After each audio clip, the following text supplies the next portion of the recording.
Good morning, welcome back to American Beef Ranch. Today we are getting ready for first cutting. I'm getting some pivots moved into the proper spaces, and we're gonna cut some hay and do a whole bunch of other random stuff. And I apologize for not being here lately. Been a busy guy. But anyway, welcome back to American Beef Ranch. Thanks for watching, and let's get into it.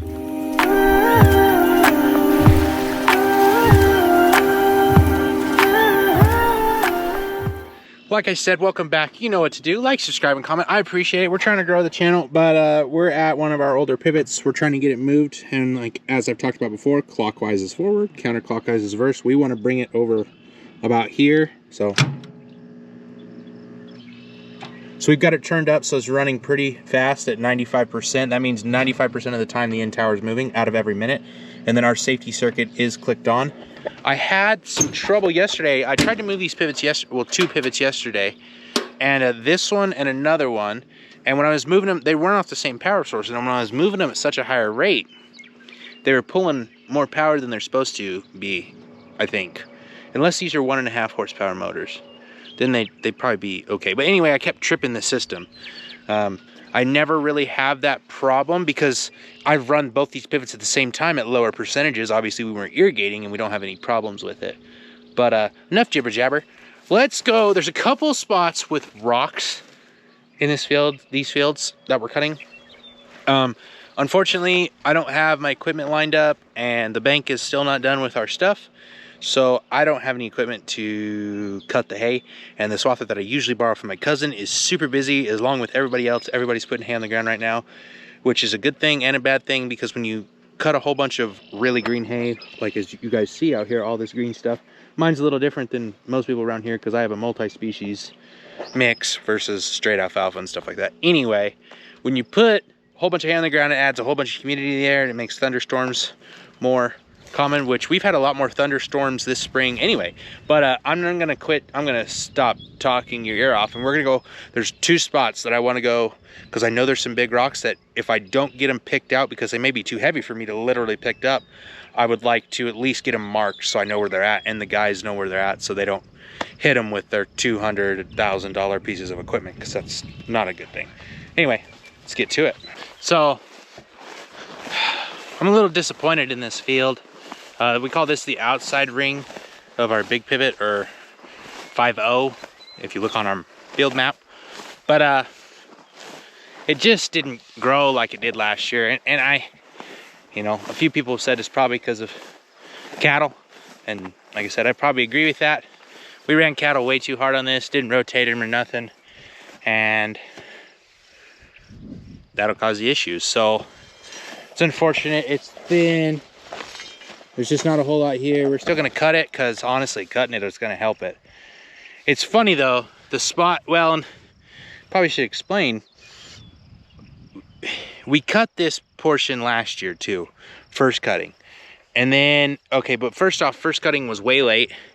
The ground got way too dry because we had swather issues. Our swather that we own over there, it broke down on us way too much. And then, you know, instead of me borrowing when I could have, I just continued to like keep trying to fix the old swather, and it wasn't worth my time at that point.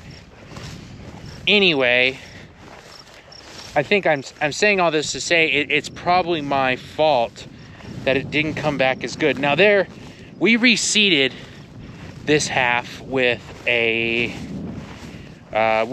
the outside, so the inside got a whole bunch of orchard grass, a summer and a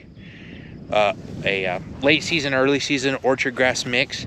This outside got a really good seed blend, probably what I think they call it premium irrigated pasture mix. And what that consists of is grasses that are, for my area, good for the irrigation ground, but also they are really good for like finishing cattle on grass. So it got orchard grass, perennial ryegrass, and brome grass in about a third mix of different varieties. There's some late and early, you know, a couple different varieties. I think 15% of each, so 2 varieties. Anyway,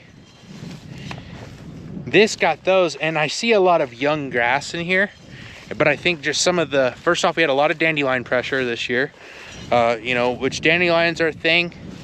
I think once we cut this out, a lot of this stuff out, and go to watering again, I think it's really gonna bloom and grow. We've got some good temperature, not super hot, but we got some good temperature over the next little while. And I think that's gonna help. But anyway, I gotta find these rocks. I can't find them right now. I don't know what's going on. Here, Rocky, Rocky, Rocky, Rock. Where could you be? Aha! Rocks. This is the ones I'm looking for. There's a guy there, there, there, and there's one. Now there's one right up here. Up there. So I'm gonna try to get these out with the shovel. And if I do, great. If I don't, oh well. This guy's a really big rock.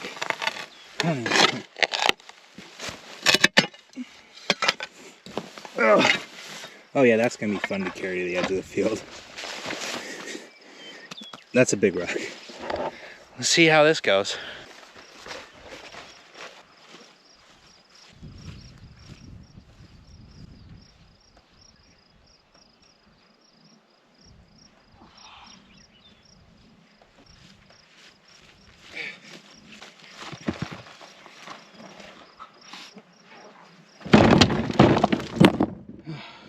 Whew.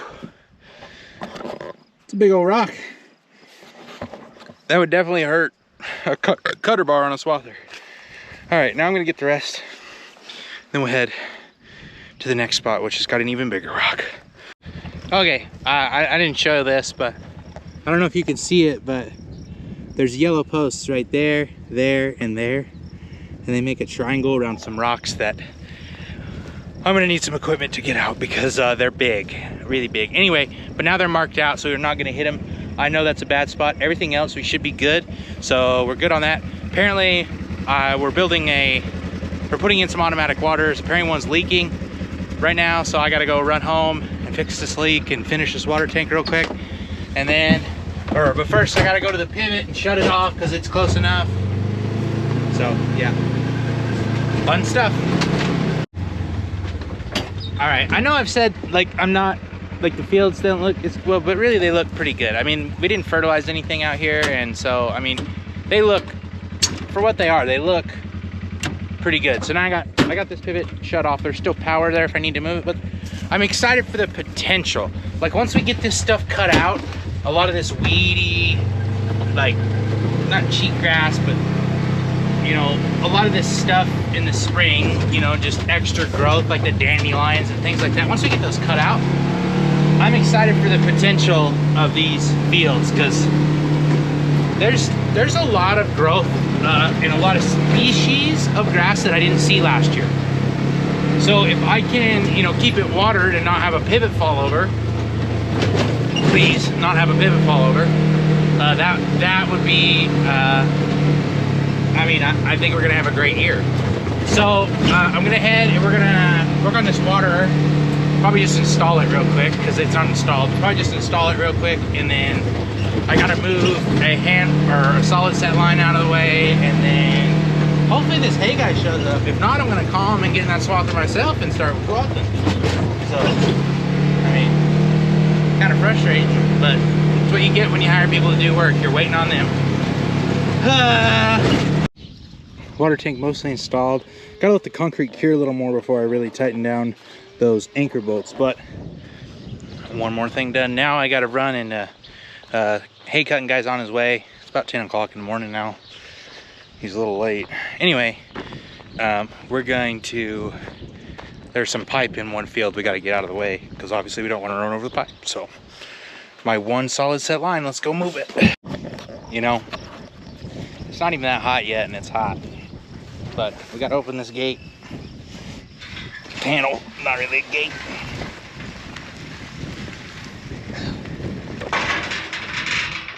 So that we can get in here. Now these solid set lines are a pain in the butt because other than the sprinklers, you can't really see them, and as you see, they just, stuff grows up around them.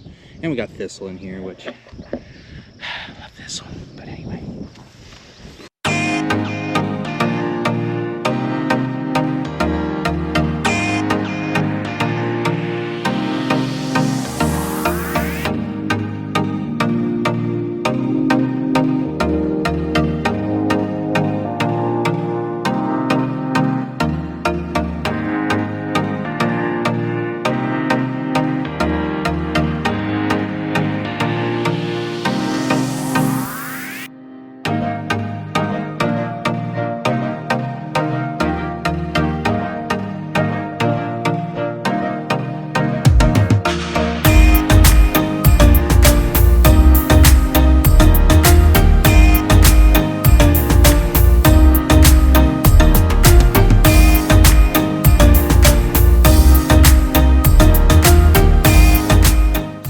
finish this video on my phone. Anyway, we got about 40 acres cut, and then it rained.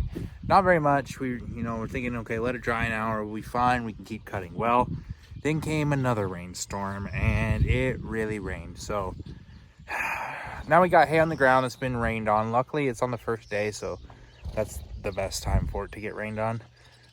But the weather just keeps changing. It doesn't look promising.